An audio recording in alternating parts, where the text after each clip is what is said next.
J'aurais pu être provocateur et appeler ma deuxième partie « Allez vous faire foutre » comme réaction de colère.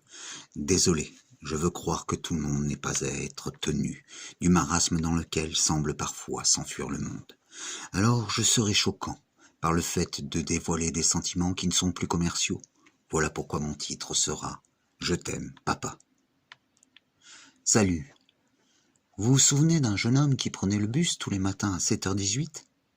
C'est encore moi. Demain, enfin aujourd'hui, 3h08, je passe ma dernière épreuve du bac, la science nat.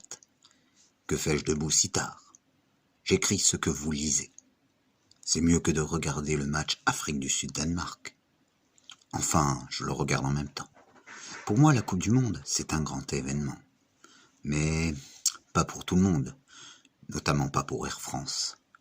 De l'avis de certains, c'est de l'argent jeté par les fenêtres.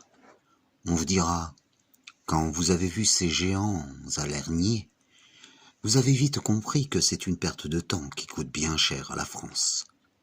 Les Français se reprocheraient presque le manque d'innovation, la gérontocratie gouvernant la France, le scepticisme face au modernisme, et dès qu'une goutte de fraîcheur veut essayer de s'emparer du pays, ils en gardent l'odeur nauséabonde du dégoût face à l'effort accompli. Cela vaut bien la peine de s'évertuer à changer les rituels d'ouverture d'une Coupe du Monde. On aurait mieux fait de faire envoler des colombes et d'organiser un concours de balles-trappes. Message personnel pour les chasseurs en ce 18 juin 1998, où l'Assemblée leur promet une période de chasse plus longue. Je trouve cela écœurant, surtout quand on sait que c'est juste un plaisir de riche. Question. Y a-t-il eu une nuit au mois d'août 1789 où les privilèges ont été abolis ? C'est certain que cela aurait eu un succès fou. Néanmoins, même si je trouvais l'initiative intéressante, je ne me lasserai jamais d'entendre cette vieille femme. C'est une bonne idée, mais quel mauvais goût, parce que, à voix basse, c'est moche.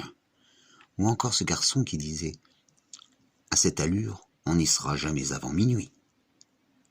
Ils y étaient encore à minuit, mais cela je ne le sus que le surlendemain.